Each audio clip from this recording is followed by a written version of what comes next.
This is Melissa, and it is the 11th of May, 2025.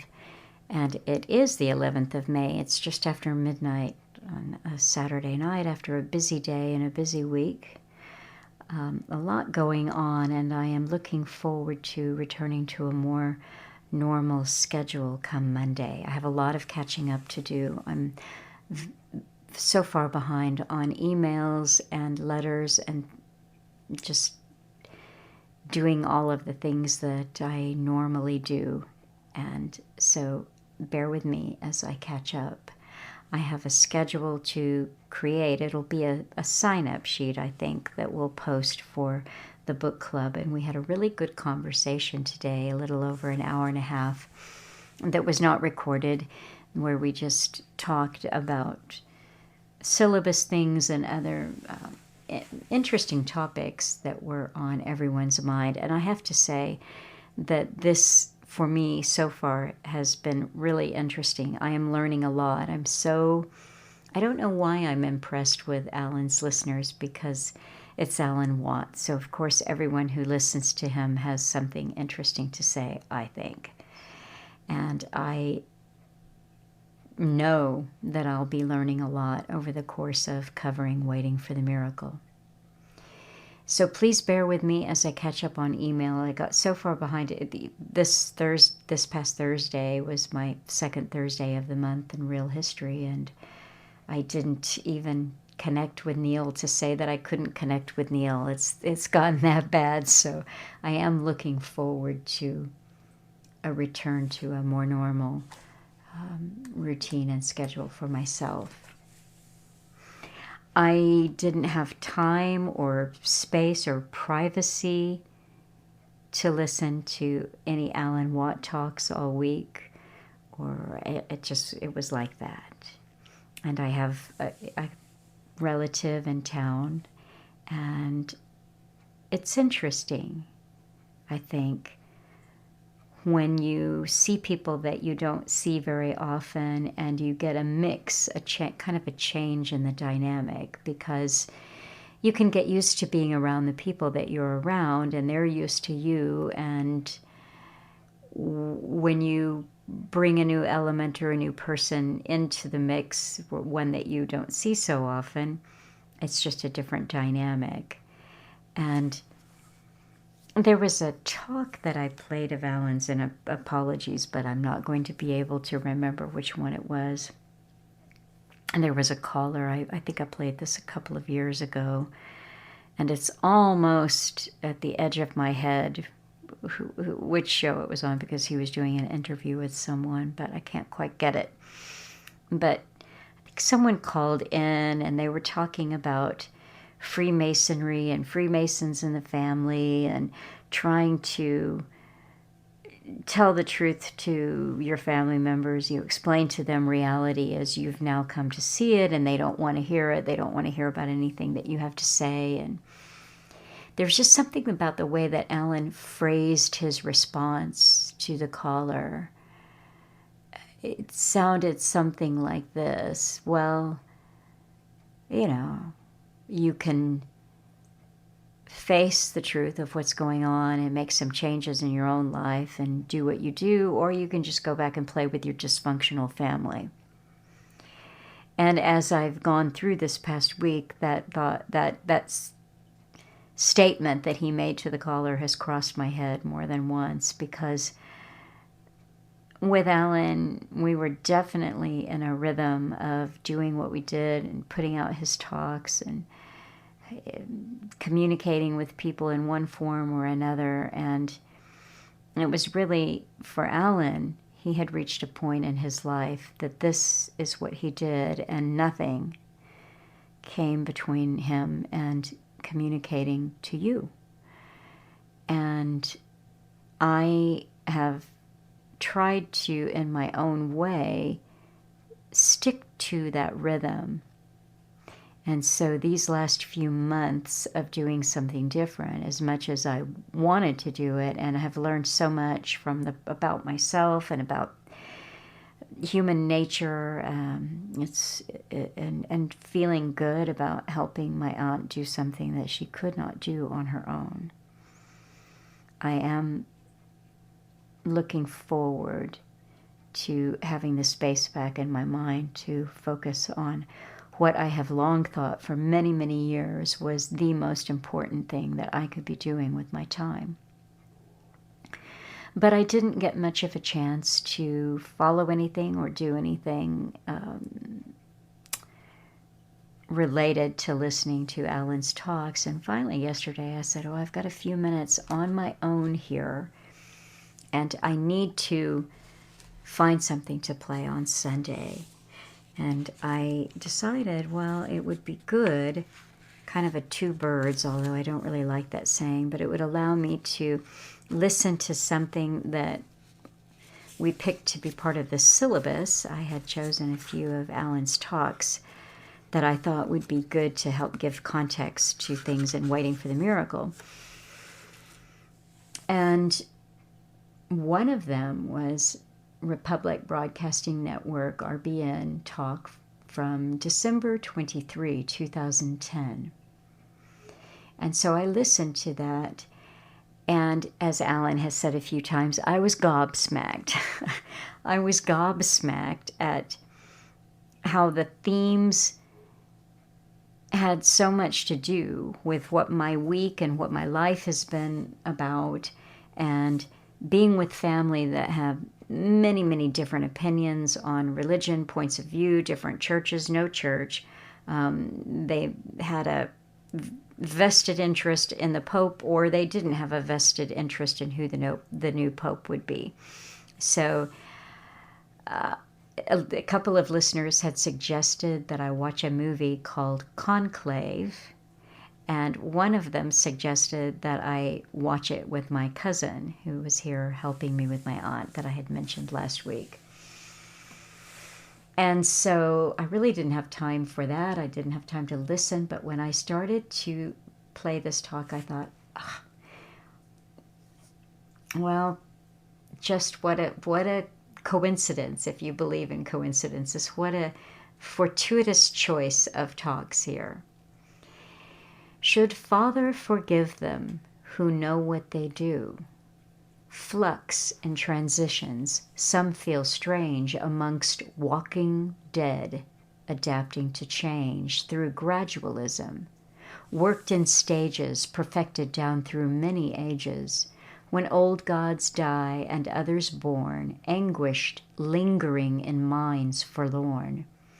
They're sciences now which are perfected, updating the mass into the corrected perceptions to protect the masters from power loss anomalies or disasters. Like a river, the generations flow, following the path it's designed to go. Past Buddha, Abraham, Jesus, Muhammad, followers stray off course as they're led until Pope says, nothing's good nor bad. Pedophilia is normalized. That's very sad.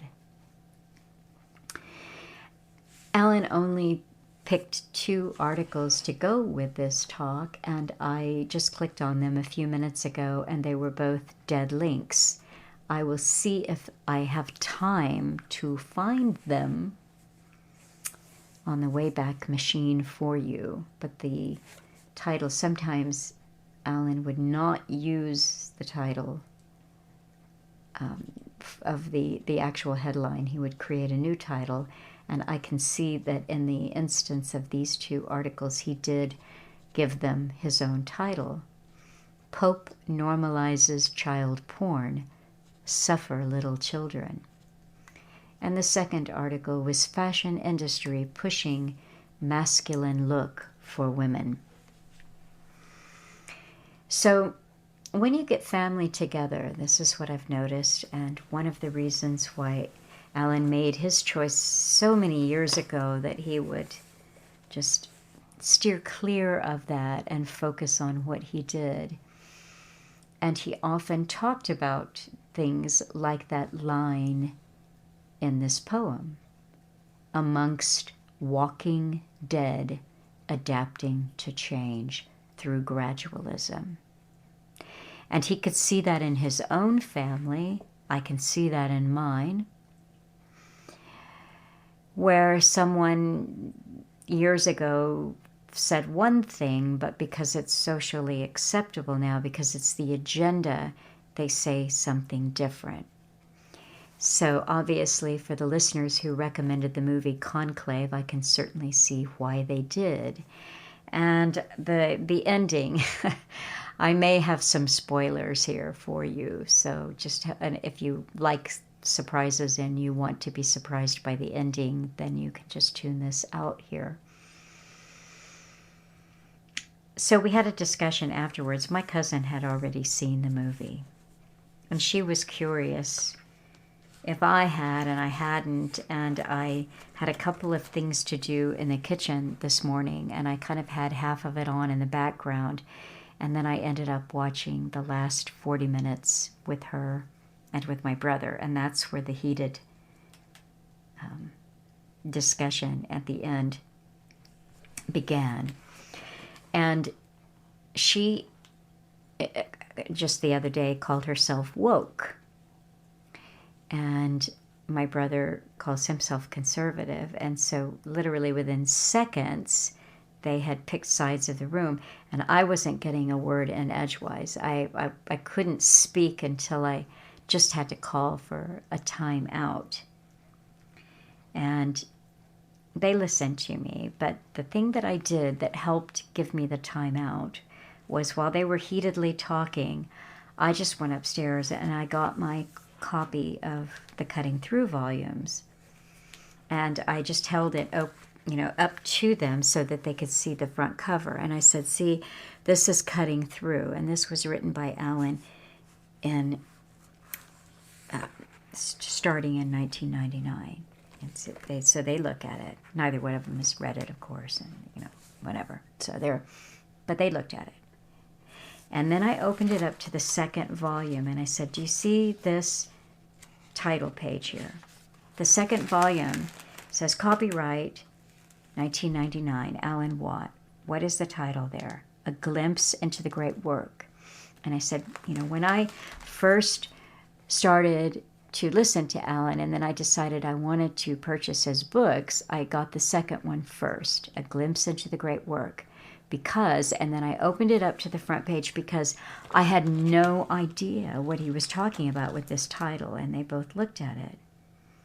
The Androgynous Hermaphroditic Agenda. And my brother said, well, boy, did he call that? And I said, yes, he did. I said, what I'm trying to say to you is that if we immediately have to go to left versus right, conservative versus liberal or progressive, or Democrat versus Republican, or Christian versus Jew, we are missing the point. This is an ancient agenda. And it could be known. It was known by Alan. This isn't something that just happened. It's not something that's just happening. It's happening gradually, and we gradually adapt to each change. And they actually listened to me for a little bit. Then they got back into their heated discussion, but they listened to me a little bit more. And that's all that I had to say, really, is what we're living through whenever you notice something, because I know both of them, I would say, are normal people, normies. If they notice something or they don't like something, and the position that they're coming from is going to be one that is given to them. So in the case of the selection of this new pope that we now have, Pope Leo XIV, an American, then my brother was quoting Steve Bannon, who is a conservative talking head here in the U.S., and calls himself a Catholic, and said that this was all set up weeks ago. Well, it might have been set up years ago, who knows, and then my cousin was rolling her eyes because she's on the liberal side of the fence there, and so that's That's what you get when it's left versus right, or Christian versus Jew, or whatever denomination you're in. It's just nothing but heated arguments that have been given to you to be heated over. And just looking at the topics, 2010, and these are the little phrases or words that are used to describe the topics that are covered in one of Alan Watts' talks. So these are the topics. December 23, 2010. Knowledge of human nature used by rulers on the ruled. Arts and entertainment for controlling populace. Archives of history. Cultural revolution in China and the West. Stars made by culture creators. Transition phase of society. Orwell and Huxley. Group identification, dislike of bad news, infiltration of Catholic Church, Kabalistic view of good and evil, quality approval stamp of schooling, use of celebrity PR to popularize fashions, genetic alteration before birth and in the womb, scientific methods of breeding and upbringing, removal of bonding, women held in common, reverence for the governors, infliction of pain necessary for the public good. So let's start there and maybe work backwards for a few minutes. Alan said it, 2010.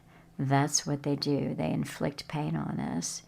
And he gave some examples. And I would say a decade before we really caught a glimpse of what inflicting pain feels like. But what the time with family had made me think about was so much about the feeling strange amongst the walking dead adapting to change through gradualism. Because anything can be made normal. I see this in my family, anything. So positions that they held 10 years ago or 20 years ago or 30 years ago can change 180. And very seldom does that 180 position change occur because they've done their own research and deep thinking and soul searching, but because it is in the ether, so to speak. It's in the water. It's what's given to them to be upset about, to fight about, to have a strong opinion about. And there's so little listening. There's so little of hearing each other. And I don't really think that there can be another way until a person goes through that process of questioning reality as it's given to us, because we are so well studied and our natures are used against us. So what we're given, it always ties in to where we are supposed to be in any particular phase of the agenda that we live through. And so the talking points here that we got on this new pope is that he seems to be moderate. But people on the right or in the conservative circles are hearing, no, he's not. This is just the same forward march towards liberalism that you've always had. And then someone else will say, well, did you know that Catholics are set to overtake Anglicans and Church of England in the UK within just a few years? And they'll give you this statistic and they'll say it's because of this drift to the left. And you have other factions on the Protestant side of things who will tell you that everything is the Jesuits and the Catholic Church. And Alan said repeatedly, for those of you who are reading along in the book club covering of Waiting for the Miracle, you're going to hear a number of times that at the end of an age, when we are going into a new age, people will be given lots of mystical, magical things to think about. And they'll be given lots of things to fight about. And they'll be given their enemies. They'll be given who they're supposed to think is the bad guy. And it's all part of divide and conquer. Because while people are so busy yelling at each other, using all of the ammunition that they get from the television or the internet or the pulpit or the lectern at a university, it's just given to them. And these are not their opinion. This is not what they think. It's just how they've been downloaded. And you can't tell them, you don't really think that, or that, this is just a download. You're just talking from a download. You're parroting talking points from a download, because they wouldn't understand that either.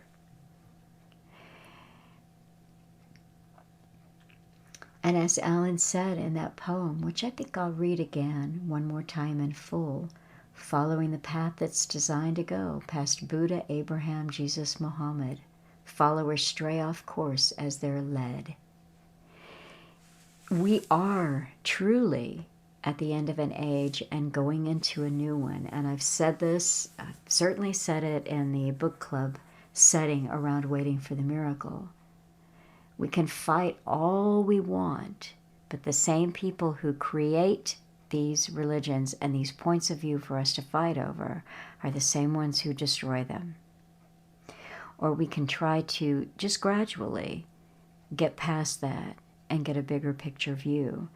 And I have to say, regarding book club and these points of views, I am humbled to hear the deep thought and the deep reading and research that is coming out of the group. And even for people, and I say that sincerely, but I also don't want to intimidate anyone who is new to Alan Watts' work or is newer to it or coming into the book club or in any way feeling that you might not have something to say or to contribute, or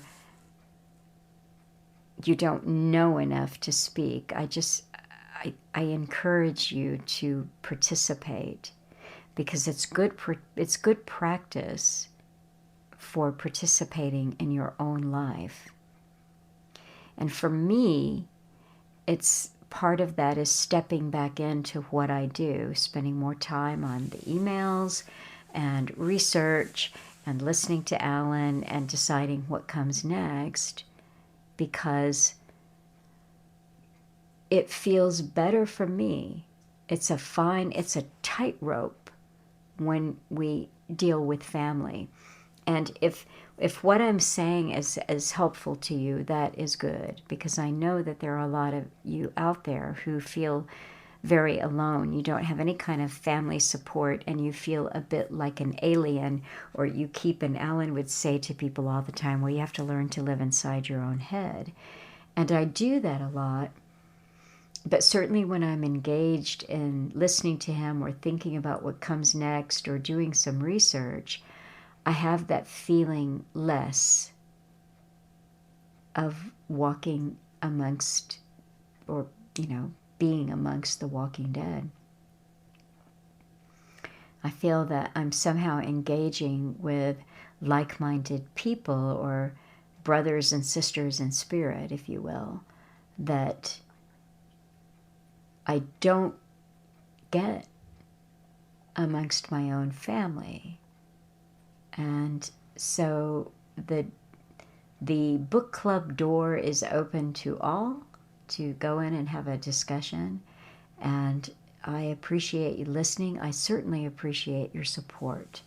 This has been a challenging few months for me, and I haven't had an opportunity to bring you as much of what the youngsters call content. So I haven't been able to do as much content creation as I would enjoy doing, and keeping the channels and the websites engaging and filled with new things to think about. And I'm looking forward to returning to that. Thank all of you. I thank all of you who have been supportive of me and sent me kind and supportive emails.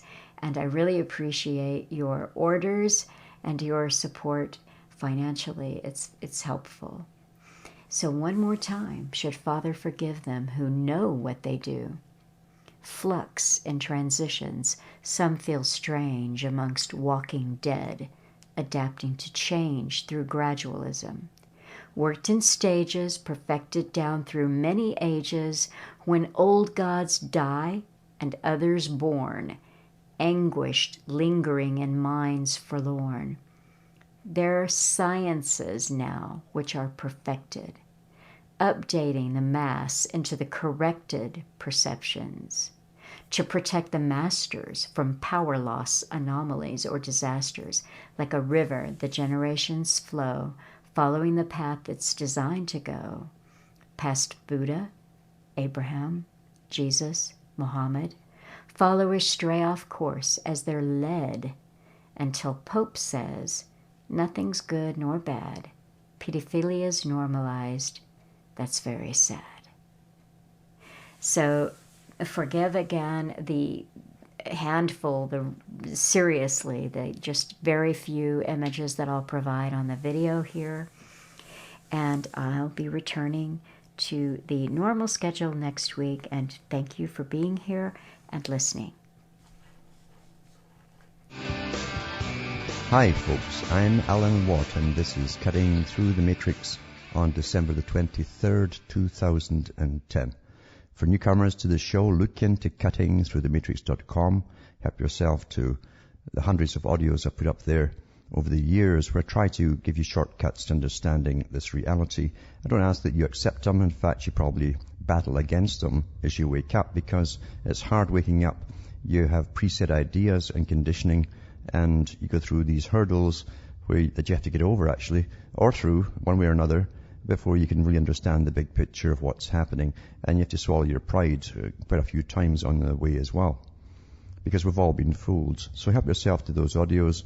And remember, to all the sites listed on the front page are alternate sites too. These are all authorized sites, and they have the same audios for download. So if you find sticking on download on the com site, try these alternate sites. They all carry transcripts of a lot of the talks too for print up.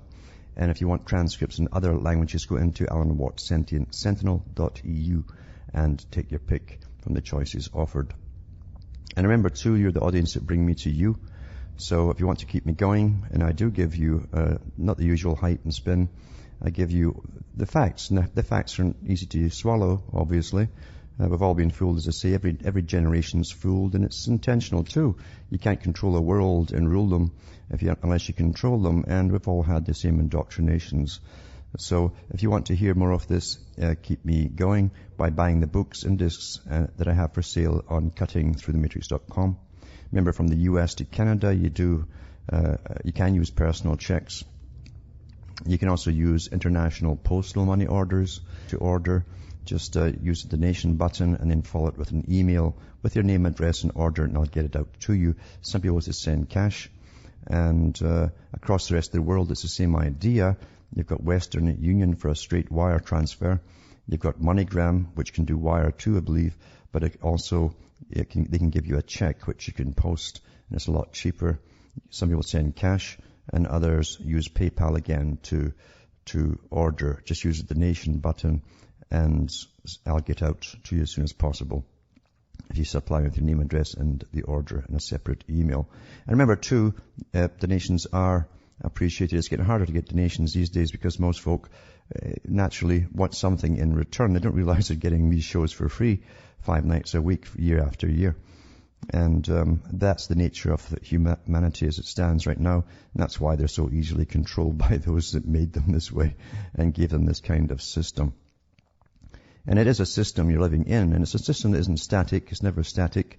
Even when they're introducing a new system into society, and a new way of looking at things, or political correctness, or whatever, they're already working on the next step to bring out after that, because they know where they're taking you all. And the last ones that must not know are actually you, or you wouldn't go along with most of it. We like our traditions, we like our cultures, we like what's familiar to us, and we hate change. So remember too that the boys at the top understand this as well, and they've got it all figured out. They do it in a sort of gradualistic way, but they also use all of the arts on your mind too. That's why you have a massive entertainment industry, and in fact it's worldwide, giving the same updates, generally starting off with things that normally would horrify you because of your traditions and so on, and your normalities maybe. And they update you through comedies to start with, and then into regular movies. And then, of course, the ones who are the old-fashioned dinosaurs that didn't go along are always portrayed as the bad guys in later movies. That's how simple it really is. Back with more after these messages. Hi, folks. We're back, and we're cutting through the matrix. You know, you're born into, as I say, a system of chronology. I call it chronology, where it's a perfect science because mankind has been studied for thousands of years at least. And their knowledge is never lost by those who rule. And even when they change hands from one emperor to another in ancient times, they would always make sure they got the big libraries with them too. And they didn't keep everything in one library, as I'd like you to think with the Alexandria one. They have many copies and so on, just like today, and fail-safe backups and all that kind of stuff, because you can't rule without having knowledge about human nature. And even pharaohs were taught that at an early age, how to rule over the people and how the people thought. Really, psychology we call it today, and behaviorism. You always start with studying, so it's into behaviorism, studying the people themselves and looking at their habits, their traits, what they have in common, what traditions they go through, their drives, mating, all that kind of stuff. And then you find out how you can actually trick them by simple distortions of perception, if you like, or how to interfere by using distortions of perception. And that's when you bring in different religions, etc., and then you rule over them with fear, because everyone has the unconscious mind, as they call it. The unconscious is where your dreams come from, not the subconscious, but really it's a mixture between the sea, where everything's possible, this heaving sea, as it's described, and everything that comes up into the subconscious mind, then sometimes to the conscious mind, if you have a nightmare and you wake up and you remember it for a little while, and then you have latent content and so on as it gets distorted as you go through your day. But this is really what they worked on. And this is an incredible study of how we work and how we're motivated. And knowledge is never, ever lost. It's so imperative to have it. Today, with the data collection, it's much faster to transfer things as they're happening in real time, as I like to call it, with the internet. And they have their pulse on everyone, basically, on the planet who uses a computer or cell phone or whatever. They're constantly checking to make sure they have the pulse of the general public. Is this working? Is that not working? Etc., etc. And if it's not working, how can we make it work? And how can we get the public to do this, that, or the other? In ancient times, you found that some city-states for the Grecian islands, basically, and Attica, had traveling, and I'm sure it was across the Middle East too, in Asia, they had traveling shows, drama shows, and people at one time had to attend by law these particular dramas, because before they gave you the morality plays of religion, they used it in the dramas, and that's how the people really saw things. They'd mimic what they saw on stage, And they always gave them a human story they could identify with, something that everyone would go through, and you'd mimic it, as they say, and bring it into your own experience, your life, by treating others the way that you were taught that you saw, or at least you saw people getting treated on the stage. And even music was very, very important to it all as well. So drama and the arts have always been incredibly important for controlling the people, updating them, and all of that kind of stuff. I've gone through some histories before where even the Aryan races, they're often called, were going through India from ancient times, and from their own histories, incredible histories of India. This is such an old subcontinent, and they do keep a lot of records too. And they talked about one prince that was given an area. They're all given different areas like any feudal system. Normans did the same thing. They'd dish out parcels of land and peasants to work the land to everyone who worked for had I would call it really advancing the great work, as they'd call it today. But in India, once this one prince had to study the people. There were many different cultures contained within India at that time, still are in fact, and he had his top, we call them psychologists today, anthropologists you might say, and they studied the people for a while. Then he came up with the perfect religion for that people to make them more manageable. It's quite fascinating really to study how they've studied us. And today again, with all the techniques which are used, and techniques is a term I use often because you have to go into the science to see what they mean by technique. To the average Joe, it seems like something rather simple, but it's far more in-depth and complicated than you'd think, because these are scientific techniques to make you behave or conform or to change all behavior according to the wills of those who master you in a certain way. It's not so difficult to say today because there's such a vast store of knowledge. And I've got into some of the bigwigs that created the system. We're now living in this stage of it. And they talked about archives of history, archives of study, which are kept from even professors. I've talked to a few professors myself, and some of them are aware these archives exist, but one of them told me only 1 in about 80 will ever get access to a real archive, and then even then only a partial part of a particular archive according to his field of study. So we live in a very controlled society. And even when you're young, you're taught, of course, that the world's at your feet. You can do what you want. And you don't realize before you leave school or go into high school or university, you're already politically correct. You think anyone older than yourselves, or definitely older than your teachers, are somehow irrelevant. And every generation has been taught the same thing. Communists, for instance, used to tell all their followers never trust anybody over 30. And then it dropped. It really dropped. And that was part of the Cultural Revolution that America and the West went through. We always talk about the Cultural Revolution that China went through under the communist regime. We don't realize it happened in the West before it hit China. And there was lots of communists openly attending meetings in the streets and rallies and so on, saying the same thing, never trust anybody over 30. Then it dropped and dropped and dropped. And they gave you the teen culture where they'd create stars, and the teenagers would again mimic the stars. He's now a star, he's very wealthy, therefore what he says must be true. And you got Bob Dylan and all the rest of these characters, made stars, put out there. And you think they did it all on their own, obviously, by their skill and talent. Well, it certainly didn't, and nothing's changed today. Nothing has changed today. Everyone's used it in their turn. There are many guys who join groups thinking they're going to make it. As soon as if they make it, it's only because they've already copied a particular style that's been given out to them to copy. And then too, they're immediately surrounded by guys, the wise guys, the guys who understand the whole score and who become the father figures to them, and they tell them they're going to get awfully rich, etc., and they guide them. In reality, they sign their lives away, they sign their money away, they sign their royalties away, they sign everything away. And for a while, they're allowed to live in nice, fancy accommodation. They're allowed to have everything a young guy thinks he wants. And, of course, today it's nothing but sex and drugs, etc., and they think they're living the high life. But once they get on a bit, they'll find out they've been ripped off royally, with all the royalties and so on. That's the story. Stars are made, is what I'm saying here.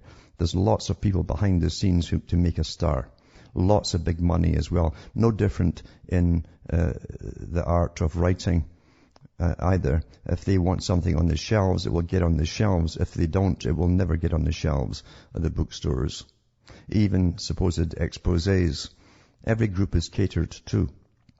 And therefore you've got to always wonder and never swallow everything, at least not all of it, because it's like rat poison. There's a little bit of poison in there, warfarin or whatever, and the rest, 90% of it is actually a form of seed or seed extract. It's a poison that gets you. It's a spin that gets you. And that's also how the media works with us. There's very little truth given to the public by the media. The media is an arm of governance, an essential arm of governance. Absolutely. So that's my little intro tonight. I wasn't going to go this way, but I did. I was going to go further into the culture at the moment and how it's already planned where it's going. It already is going. You're in a transition phase between the Orwellian phase of brute force and threats by governments on their own people, which is essential to bring everyone through and to get them to comply and be obedient to authority. I've read articles and a book called Obedience to Authority to show you how a lot of that works and how these are governmental techniques. Again, back to techniques again. And as you're going through it, you've already been going through Brave New World. It's interesting if you go through the correspondence between Aldous Huxley, and George Orwell, because back in the 30s, they used to exchange letters about how they saw the future coming in, not because they were guessing, but because they both had the same kind of education and they'd both been given an insight by people who did have access to the archives as to what the world was going to turn out like. Orwell eventually spilled the beans to an extent as best as he could, and Aldous Huxley went on with, again, being the white man, he spoke with a forked tongue, as they say. In other words, when he spoke to the general public or he was on television, he'd always preface what he was going to say by saying, a small group of men with power and science could certainly run the world. And then his own peer group, of course, and some of those in Ivy League universities, he would become animated because he was all for this controlled society where they could literally breed the kinds of people and subjects they wanted to breed and run it properly, as they said. I'll be back with more after these messages. Hi, folks. We're back and we're cutting through the matrix. You know, it doesn't matter what you say, you're going to get hammered by people because, again, people do put themselves into groups. They put themselves into identification with groups. And as I say before, we tend to identify our whole being eventually with some kind of group or other. It could be ethnic or whatever, or religious. And people don't realize their history. And if they don't know their history, then you've got to be very careful what you say to them because you'll become very, very angry, even if part of what they hold on to is already gone. And they don't like to hear bad news. No one likes to hear bad news. They want to believe that their group is fine, or their belief is fine, still the same as it always was, or whatever. And you get attacked for simply trying to educate them on what's happened to them, why their religion isn't what their religion used to be, etc., or whatever. And they're pretty vicious, some of them too.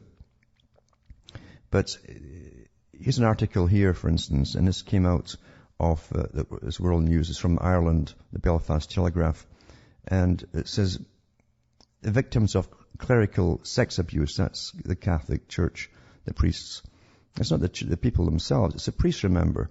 But it says the clerical sex abuse have reacted furiously to Pope Benedict's claim yesterday that paedophilia wasn't considered an absolute evil as recently as the 1970s. Well, maybe in his circle, you see, and in his vocation, which was already debauched long before that, then to him it wouldn't be considered an absolute evil, you see. But in general society, believe you me, it certainly was and still is. It says, in his traditional Christmas address yesterday to cardinals and officials working in Rome, Pope Benedict XVI also claimed that child pornography was increasingly considered normal by society. Now, I've told you before, you've got to listen to some of these guys, even if you are abhorred by them, because he's telling you the truth as well. It is becoming increasingly considered normal by society, because so has everything else the perversion has brought into society. It's pushed by everything from the top down. And it is but from the top down. When they mandate laws that you can't say something or can't even give your opinions on something, there's something wrong. And if there's something wrong, then you're generally right about what you're saying. Anyway, it says, in the 1970s, pedophilia was theorized as something fully confronted with man and even with children, the Pope said. It was maintained even within the realm of Catholic theology that there is no such thing. Listen to this. This is a guy supposedly who is fighting evil. That there is no such thing as evil in itself or good in itself. There is only better than and a worse than. Now that's Kabalistic for those who don't understand what he's saying. I remember reading, for instance, some of the investigations into the communism within the American society, especially within government, back in the 50s and 60s. And you found some of this coming out then, in fact. And one of the women who was eventually, she turned on the communists. She was a devout communist for many, many years. She actually admitted that she'd turned hundreds of young guys, especially young guys, you might say, and advocated they went to the Catholic Church to infiltrate it. Hundreds and hundreds and hundreds, she says. And that actually did happen. But it says here, there's no such thing as evil in itself or good in itself. Again, Kabbalism. There's only a better than and a worse than. Nothing is good or bad in itself. Do you really understand that? Nothing is good or bad in it. How would you like having your fingernails pulled out by torturers, and stuff like that? It's not really good. It's not really bad. You see?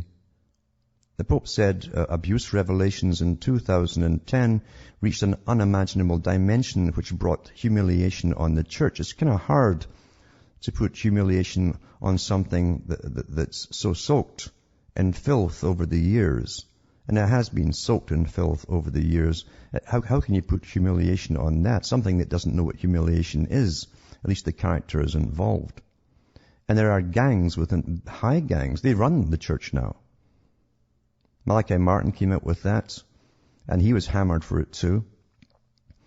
And then for those out there who've read some of the other books put out by investigations into the seminaries and the training that they had, it's absolutely amazing and shocking to some. I think there was one was called Goodbye, Good Men, by Michael Rose. And if you do a Google search, you'll find his books. And you'll find, I think it's a PDF too for download, where he goes through testimonies given by priests of what they saw and what they witnessed and what happened. And literally, if you weren't homosexual, they weren't letting you in. That's how bad it got. It says here, asking how abuse exploded within the church, the pontiff called on senior clerics to repair as much as possible the injustices that occurred and to help victims heal through a better presentation of the Christian message. I think they got the message wrong when Jesus said, suffer little children. I think these guys wanted to make them suffer instead. It says, we cannot remain silent about the context of these times in which these events have come to light. He said, citing the growth of child pornography, that seems in some way to be considered more and more normal by society. In other words, the excuse for it all is, well, it's normal now. It's becoming more normal now, he says. That's what he's telling you here. Now, I started off the show by telling you literally that cultures are created And believe you me, they're elastic. They can make you go along with anything, as you'll see in your lifetime. Back with more after this break. Hi folks, we're back and we're cutting through the matrix, just going through one of the many things I've read over the years of amazing things coming from the mouths of popes and archbishops and bishops and so on, as they justify and try to hide the damage they've done for an awful long time. And all this really took off in a big way back in the 40s when they were infiltrating, and then in the 50s, and the same one, but once they were in the majority, brought out Vatican I and then II, and utterly, completely altered the church altogether. And people are still going through their motions today, and a lot of them don't even know what happened in Vatican I and II and so on, and what was the real intention of it. And here's a pope justifying basically child pornography, pedophilia and so on, because he said, and he's trying to justify it by saying there's no real good or evil, and I guess it's how you view it, just like the Kabbalah. And someone always benefits, it's generally the perpetrator, but this is what he's saying, and because it's more normal today, he says it's pretty well okay. But it says here, outraged Dublin victim Andrew Madden last night insisted that child abuse was not considered normal in the company he kept. Mr. Madden accused the Pope of not knowing that child pornography was the viewing of images of children being sexually abused and should be named as such. Now, the Pope isn't that dumb. He knows exactly what it is. He said, that is not normal. I don't know what company the Pope has been keeping for the past 50 years. Well, he's the Pope. Pope Benedict also said sex tourism in the third world was threatening an entire generation. Now, that's also true now. That is also true. And but he's using it as a justification for what they've done in the past and what they're doing today. And it's no secret, too, that the boys used to go over to Haiti to pick up little boys who would go around the tables in the restaurants and so on and offer themselves for peanuts. And then they went to Thailand, of course, and other places too, which are very popular today with segments of society. But it says here, and that's also a comment on society in itself, isn't it? Because as I say, you see, that kind of thing would have been not just frowned upon, but pretty well unheard of 100 years ago, or even less. Sex tourism. Yeah. Angry abuse victims in America last night said that while some church officials had blamed the liberalism of the 1960s for the church's sex abuse scandals and cover-up catastrophes, Pope Benedict had come up with a new theory of blaming the 1970s. Catholics should be embarrassed to hear their Pope talk again and again about abuse while doing little or nothing to stop it, and to mischaracterize this heinous crisis, said Barbara Blaine, the head of SNAP, Survivors Network of those abused by priests. Even to have an organization like that, isn't that sad in itself? It is fundamentally disturbing to watch a brilliant man so conveniently misdiagnose a horrific scandal, she added. He knows exactly what's going on and what has been going on. The Pope insists on talking about a vague, broader context he can't control, while ignoring the clear, broader context he can influence.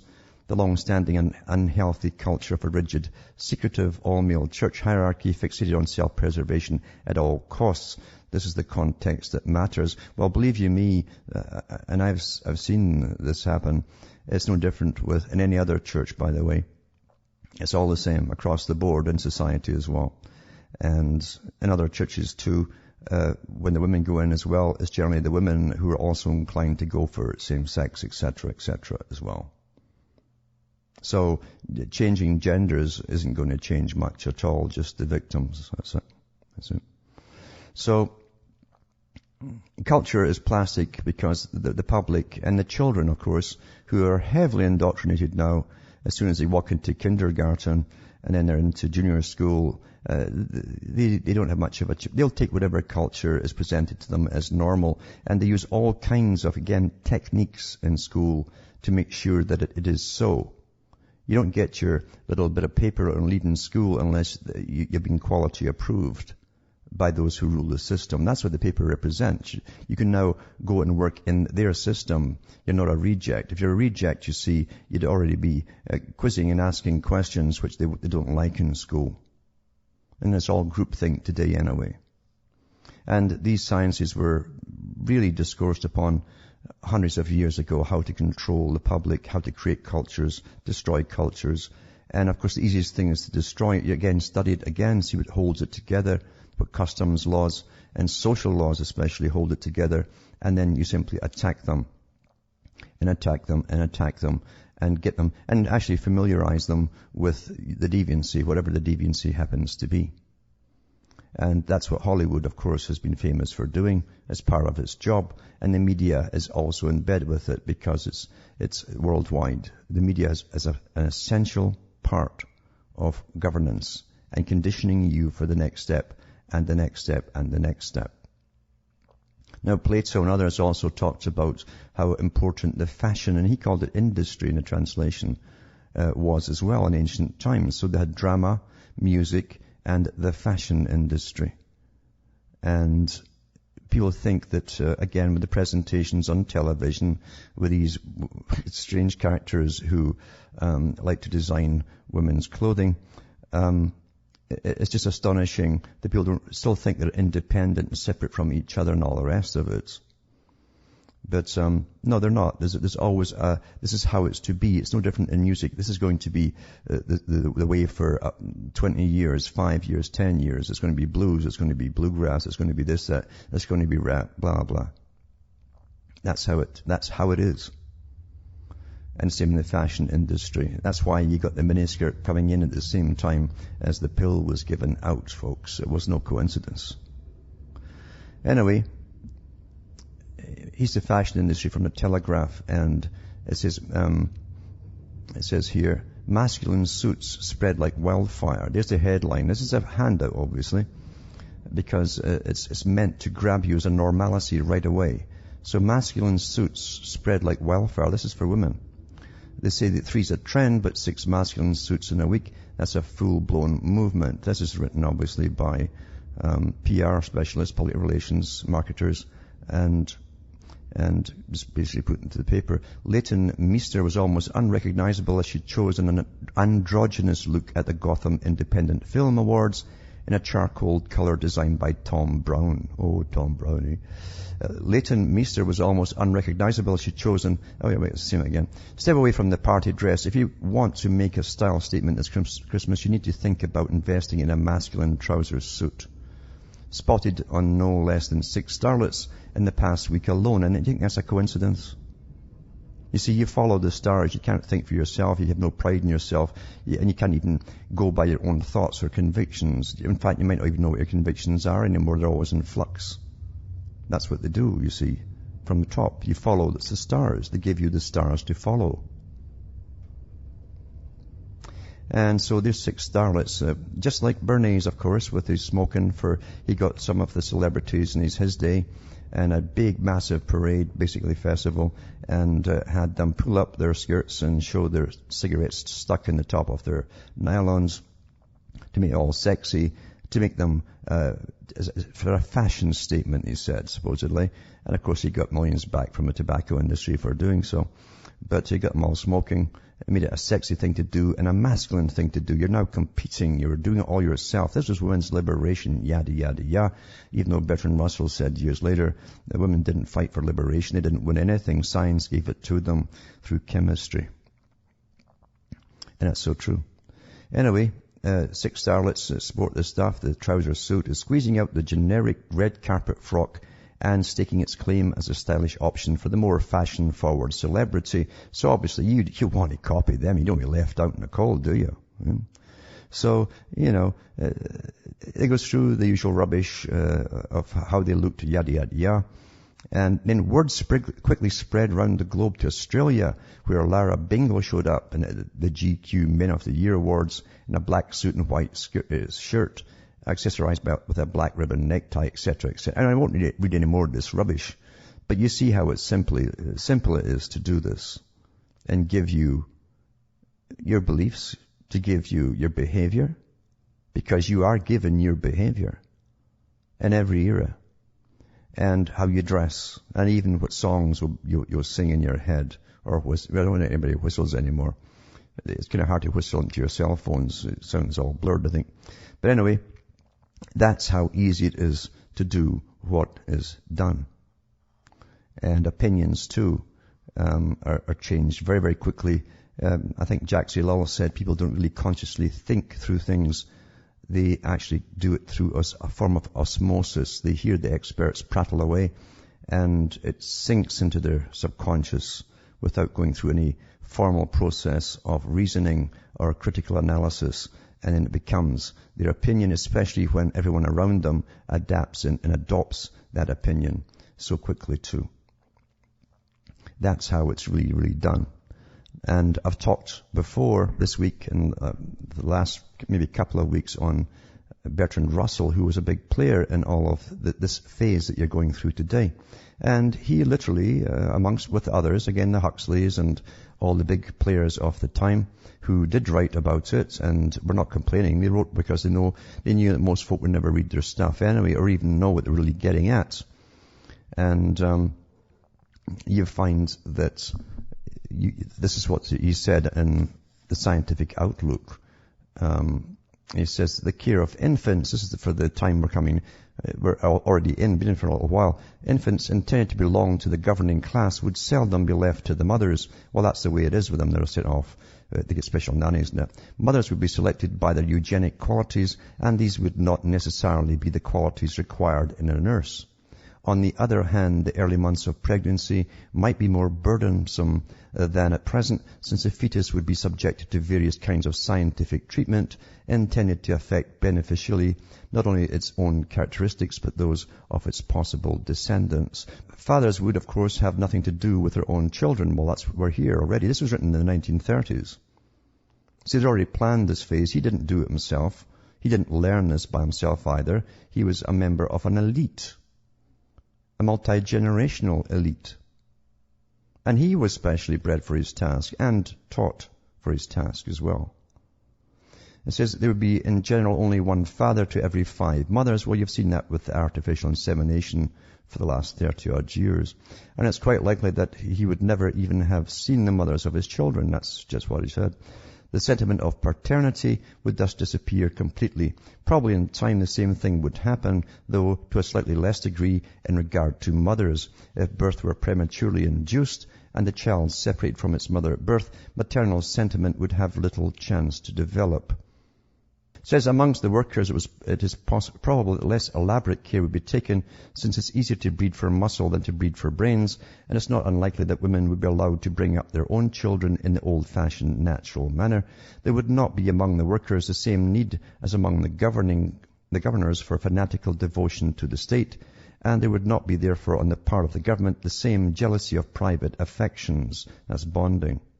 Among the governors, one must suppose all private sentiments would be viewed with suspicion. That was put into 1990, Brave New World, I should say. A man and woman who showed any ardent devotion to each other would be regarded as they are at present, regarded by moralists when they are not married. There would be professional nurses in creches and professional teachers in nursery schools. We've got all that now. But they would be considered to be failing in their duty if they felt any special affection for the special children. Children who showed any special affection for a particular adult would be separated from that adult to make sure there's no bonding, you see. That's how you bring up a psychopath too, with psychopathic personalities. No bonding, no affection, so on. Ideas of this kind are already widespread. They would be found suggested, for example, in Dr. John B. Watson's book on education. The tendency of the scientific manipulator is to regard all private affections as unfortunate. Freudian was quite a character too. He took God from his elevated position and put it below his belt, you know. He had a fixation down there. Anyway, and taking drugs all the time. Anyway, have shown that they are the sources of complexes. By the way, that's why they bring a Freud or a Darwin forward in time. And again, make a star out of, and making stars out of scientists. Of course, that was very important, who speak with authority. even though they're talking a lot of nonsense. But if it's the job, it does the job at the time. That's all that matters. Administrators realize that they stand in the way of a wholehearted devotion to business. The church sanctions certain kinds of love while condemning others, but the modern ascetic is more thoroughgoing and condemns all kinds of love equally as mere folly and a waste of time. Now his pal, Julian Huxley, the head of UNESCO, the guy that was to give you the education for the world, for the children, said the same thing, that they'd encourage basically and separate the sexual aspect from any bonding. They separate it completely, and they'd really work on that. Well, that's been done today. It's just they should say bang, bang, thank you, ma'am. And that's it. That's where you are today. And it's interesting too, since all these guys love Plato's Republic with a guardian class of rulers, when you think about it too, because Plato also went through these kinds of things where all women would be in common. And if you understand how you perceive things, when all women are free and easy, they are technically in common for the whole of the male society. What would we expect of the mental makeup of people in such a world? The manual workers may, I think, be fairly happy. One may assume that the rulers will be successful in making the manual workers foolish and frivolous. Work will not be too severe, and there will be endless amusements of a trivial sort. And that's what you've got on television and sports and all that stuff, and soaps and movies. Owing to sterilization, love affairs need not have awkward consequences so long as they're not between a man and a woman who are both of them unsterilized. In this way, a life of easygoing and frivolous pleasure may be provided for the manual workers, combined, of course, with a superstitious reverence for the governors instilled in childhood and prolonged by the propaganda to which adults will be exposed. That's how it's done. You see, you put an imprint in childhood. These are special people with the suits and ties who rule your country, etc. And you give them reverence from then on, because the media will just reinforce it for the rest of your life. These are the guys who bring you war and see weapons of mass destruction. Hi, folks. We're back, cutting through the matrix, reading some of the Scientific Outlook by Bertrand Russell to show you that it ties into with the article I read earlier about the Vatican and the Pope and the masculine suits and the culture industry and all the rest of it. And page 258 he says, in such a world, though there may be pleasure, there will be no joy. The result will be a type of displaying the usual characteristics of vigorous ascetics. There will be harsh and unbending, tending towards cruelty in their ideals and their readiness to consider that the infliction of pain is necessary for the public good. Do you understand what I just read there? It says, they will be harsh and unbending. This is the ruling, the ones they hire and so on, working on us now through this phase of it, tending towards cruelty in their ideals and their readiness to consider that the infliction of pain is necessary for the public good. Well, we've had nothing but torture. They made movies about it too, where they torture someone and it saves the day, of course, for the information. I do not imagine that pain will be much inflicted as punishment for sin, since no sin will be recognized except insubordination and failure to carry out the purpose of the state. It is more probable that the sadistic impulses which the asceticism will generate will find their outlet in scientific experiment. Well, we're all getting experimented on now. We're just cattle, you see, and animals. We're no different than any other animal, so they can do what they want with you. And you already see it with fetal tissues. You see it with bodies hanging in wires, plasticized at shows, etc. It says the advancement of knowledge will be held to justify much torture of individuals by surgeons, biochemists, and experimental psychologists. I've gone through some of the articles here where they were experimenting, even putting plutonium into blacks in America, claiming that they had cancers which they didn't have, so they could see what would happen to them. See, we're just experimental beings now. There's nothing holy about you or sacred about you or anything else, you see. As time goes on, the amount of added knowledge required to justify a given amount of pain will diminish, and the number of governors attracted to the kind of research necessitating cruel experiments will increase. Just as the sun worship of the Aztecs demanded the painful death of thousands of human beings annually, so the new scientific religion, and it is a religion, by the way, experts, it's religion, will demand its holocausts of sacred victims. Gradually the world will grow more dark and more terrible. Strange perversions of instinct will first lurk in the dark corners and then gradually overwhelm the men in high places. Well, they're all into weird stuff, that's all I'll say. Sadistic pleasures will not suffer the moral condemnation that will be meted out to the softer joys, since, like the persecutions of the Inquisition, they will be found in harmony with the prevailing asceticism. So, that's only part of it, of course, and they even go into what will happen eventually in a breakdown of that system, but they also have the next part worked out to take over. So you see, you're living through a script, folks, and it's a script that one man didn't write, and lots worked on it, that they were already descended and descendants of a ruling class. We're always taught there's some always bumbling fools in these classes, but they're not bumbling fools at all at the top. Because 1 out of every 10 of their offspring isn't so retarded or defective because of inbreeding. They actually have this incredible psychopathic ability to see us as nothing more than amoebas to be used. And that's what we're going through today. From Hamish Marcel from Ontario, Canada, it's good night to me, your God, or your gods go with you.